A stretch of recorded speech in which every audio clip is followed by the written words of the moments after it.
श्री दुर्गा सप्तदशी पाठ। ओम नमो चंडिकाय नमः। अतः श्री दुर्गा सप्तदशी पहला अध्याय। महर्षि ऋषि का राजा सूरत और समाधि की को देवी की महिमा बताना। महर्षि मार्कंडेय बोले, सूर्य के पुत्र सवर्णी की उत्पत्ति की कथा विस्तार पूर्वक कहता हूँ, सुनो। सौवर्णी महामाया की कृपा से जिस प्रकार मनवंतर के स्वामी हुआ उसका भी हाल सुनो। पहले सवरोचि नामक राज्य था। वह प्रजा को अपने पुत्र के समान मानते थे, तो भी कोला विध्वंसी राजा उनके शत्रु बन गए। दुष्टों को दंड देने वाले राजा सूरत की उनके साथ लड़ाई हुई। कोला विध्वंसियों की संख्या में कम होने पर भी राजा सूरत युद्ध में उनसे हार गए। तब वे अपने नगर में आ गए। केवल अपने देश का राज्य ही उनके पास रह गया और वह उसी देश के राजा होकर राज्य करने लगे। किंतु उनके शत्रुओं ने उन पर वहाँ आक्रमण किया। राजा को बलहीन देखकर उनके दूसरे मंत्रियों ने राजा की सेना और खजाना पर अपना अधिकार कर लिया। राजा सूरत अपने राज्याधिकार को हारकर शिकार खेलने के बहाने घोड़े पर सवार होकर वहां से एक भयंकर वन की ओर चले गए।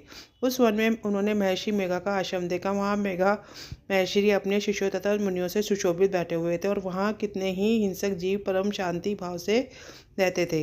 राजा सूरत ने महर्षि मेघा को प्रणाम किया और महर्षि ने भी उनका उचित सत्कार किया। राजा सूरत महर्षि के आश्रम में कुछ समय तक ठहरे। अपने नगर की ममता के आकर्षण से राजा अपने मन में सोचने लगे, पूर्व काल में पूर्वजों ने जिस नगर का पालन किया था वह आज मेरे हाथ से निकल गया। मेरे दुष्ट एवं दुरात्मा मंत्री मेरे नगर की अब धर्म से रक्षा कर रहे होंगे या नहीं। मेरा प्रधान हाथी, जो कि सदा मत की वर्षा करने वाला और शूरवीर था, मेरे वैरियों के वश में होकर ना जाने क्या दुख भोग रहा होगा। मेरे आज्ञाकारी नौकर, जो मेरी कृपा से धन और भोजन पाने से सदैव सुखी रहते थे, मेरे आगे पीछे चलते थे, वह अब निश्चय ही दुष्ट राजाओं का अनुसरण करते होंगे तथा मेरे दुष्ट एवं दुरात्मा मंत्रियों द्वारा व्यर्थ धन को व्यय करने से संचित किया हुआ मेरा खजाना एक दिन अवश्य खाली हो जाएगा। इस प्रकार की बहुत सी बातें सोचता हुआ राजा निरंतर दुखी रहने लगा। एक दिन राजा सूरत ने महर्षि मेघा के आश्रम के निकट एक वैश्य को देखा। राजा ने उनसे पूछा, भाई तुम कौन हो? यहाँ तुम्हारे आने का क्या कारण है? तुम मुझे शोकग्रस्त अनबने से दिखाई देते हो, इसका क्या कारण है? राजा के यह नम्र वचन सुन वैश्य ने महाराज सूरत को प्रणाम करके कहा। वैश्य बोला, राजन, मेरा नाम समाधि है। मैं धनियों के कुल में उत्पन्न एक वैश्य हूँ। मेरे दुष्ट स्त्री पुत्रादिकों ने लोभ से मेरा सब छीन लिया है और मुझे घर से निकाल दिया है।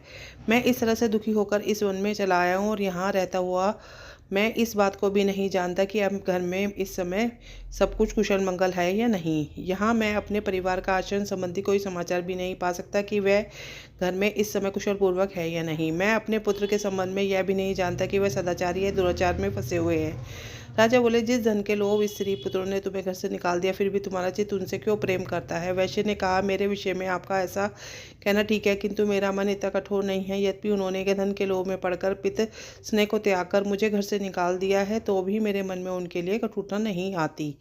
हे महामते, मेरा मन फिर भी उनमें क्यों फंस रहा है, इस बात को जानता हुआ मैं नहीं जान पा रहा।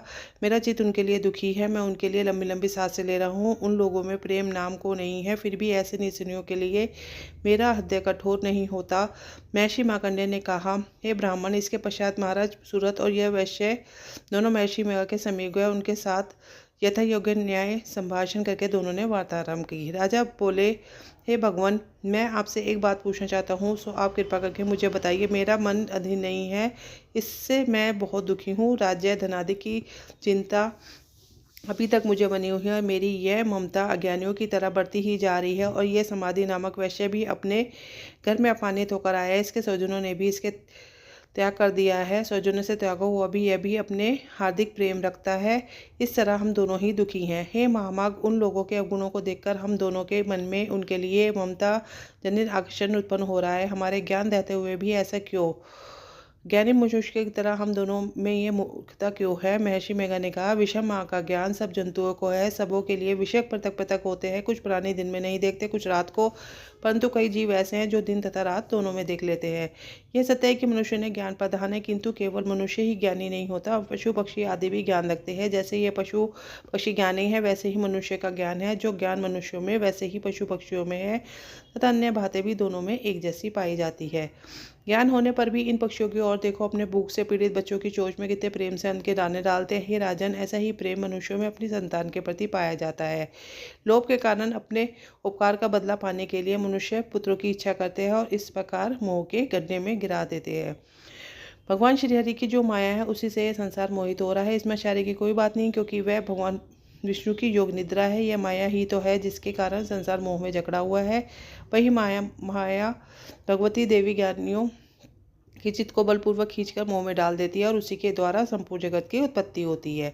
यही भगवती प्रसन्न होकर मनुष्य को मुक्ति प्रदान करती है। यही संसार के बंधन का कारण है तथा संपूर्ण ईश्वरों की भी स्वामिनी है। महाराज सुदंत ने पूछा, हे भगवान, वह देवी कौन सी है जिसको आप महामाया कहते हैं? ये ब्राह्मण, वह कैसे उत्पन्न हुई? उसका कार्य क्या है? उसके चरित्र कौन कौन से है? प्रभु, उसका जैसा प्रभाव हो, जैसा स्वरूप हो, वह सब ही कृपा कर मुझसे कहिए, मैं आपसे सुनना चाहता हूँ। महर्षि मेघा बोले, राजन, वह देवी तो नित्य स्वरूपा है।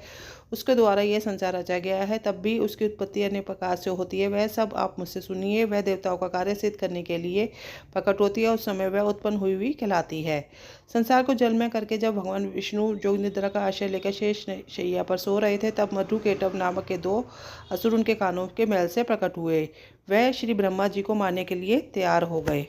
श्री ब्रह्मा जी ने जब उन दोनों को अपनी ओर आते देखा और यह भी देखा कि भगवान विष्णु योग निद्रा का आश्रय ले रहे सो रहे हैं, वह उस समय श्री भगवान को जगाने के लिए उनके नेत्रों में निवास करने वाली योग निद्रा की स्तुति करने लगे। श्री ब्रह्मा जी ने कहा, हे देवी, तुम ही स्वाहा, तुम ही सौदा, तुम ही वस्त्रकार हो, स्वर भी तुम्हारा ही स्वरूप है। तुम ही जीवन देने वाली सुधा हो। नित्य अक्षर प्रवण में आकार, उकार, मकार तीनों में माताओं के रूप में तुम ही स्थित हो। इसके अतिरिक्त जो बिंदपत अर्थ मात्रा है जिसका ही विशेष रूप से उच्चारण नहीं किया जाता है, हे देवी, वह भी तुम ही हो। हे देवी, संध्या, सावित्री तथा परम जननी तुम ही हो। तुम इस विश्व को धारण करने वाली हो। तुमने ही इस जगत की रचना की है और तुम ही इस जगत का पालन करने वाली हो। तुम ही कल्प के अंत में सबको भक्षण करने वाली हो। हे देवी, जगत की उत्पत्ति के समय तुम सृष्टि रूपा होती हो, पालन काल में स्थिति रूपा और कल्प के अंत में संहार रूप धारण कर लेती हो। तुम ही महाविद्या, महामाया, महामेघा, महारात्रि और मोहमाताती हो। श्री ईश्वरी और बोध स्वरूपा बुद्धि भी तुम ही हो। लज्जा, पुष्टि, तुष्टि, शांति और क्षमा भी तुम ही हो। तुम खड्ग धारणी, शूल धारणी के गौ रूपा तथा गदा, चक्र, शंख और धनुष्य को धारण करने वाली हो। बाण, शुंडी और परिगग, यह भी तुम्हारे ही अंश है। तुम सौम्य और सौम्य अवतार ही यही नहीं बल्कि जितनी भी सौम्य तथा सुंदर वस्तुएं संसार में हैं, उन सबसे बढ़कर सुंदर तुम हो। पर और अपर सबसे पर रहने वाली सुंदर ही तुम ही हो। हे सर्वस्वरूपे देवी, जो भी असमर्थ पदार्थ है उनमें से जो शक्ति है वह तुम ही हो। ऐसी अवस्था में भला तुम्हारी स्तुति कौन कर सकता है? इस संसार की सृष्टि, पालन और संहार करने वाले वो जो भगवान, उनको भी जब तुमने निद्रा के वशीभूत कर दिया है, फिर तुम्हारी स्तुति कौन कर सकता है? हे मुझे भगवान विष्णु तथा भगवान शंकर को शरीर धारण करने वाली तुम ही हो। तुम्हारी स्तुति करने की शक्ति किसमें है? हे देवी, तुम तो अपने इन उदार प्रभावों के कारण प्रशंसनीय हो। मधु और कैटव जैसे जो भयंकर असुर है, इन्हें मुंह में डाल दो और श्री हरि भगवान विष्णु को भी जल्दी जगा दो और उनमें उनको मार डालने की बुद्धि भी उत्पन्न कर दो। महर्षि मेघा बोले, हे राजन, जब श्री ब्रह्मा जी ने देवी की इस प्रकार स्तुति की तो भगवान को जगाने तथा मधु और कैटव को मारने के लिए कहा, तो वह भगवान श्री विष्णु के नेत्र, मुख, नासिका, बाहु, हृदय और वक्षस्थल से निकल ब्रह्मा जी के सामने खड़ी हो गई। उनका ऐसा करना था कि भगवान श्री हरि तुरंत जाग उठे और दोनों असुरों को देखा, तो जो कि अत्यंत बलवान और पराक्रमी थे और मारे क्रोध के, जिनके नेत्र लाल हो रहे थे, जो ब्रह्मा जी का वध करने के लिए तैयार थे। वह क्रोध उन दोनों दुरात्मा असुरों के साथ भगवान श्री हरि पूरे 5000 वर्ष तक लड़ते रहे।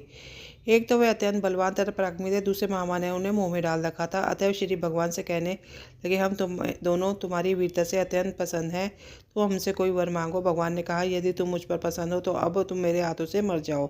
बस इतना सही था वर मैं तुमसे मांगता हूँ, यहाँ दूसरे वर से क्या प्रयोजन है? महर्षि मेघा बोले, इस तरह जब धोखे में आ गए तो अपने चारों ओर जल ही जल देखा और श्री भगवान हरि से कह लगे, यहाँ जहाँ जल ना हो, सूखी जमीन हो, उसी जगह हमारा वध कीजिए। महर्षि मेघा कहते हैं, तथास्तु कहकर भगवान श्री हरि उन दोनों को जाग पर लिटाकर उन दोनों के सिर काट डाले। इस तरह से यह देवी श्री ब्रह्मा जी की स्तुति करने से प्रकट हुई है। अब तुम उसके प्रभाव का वर्णन करता हूँ।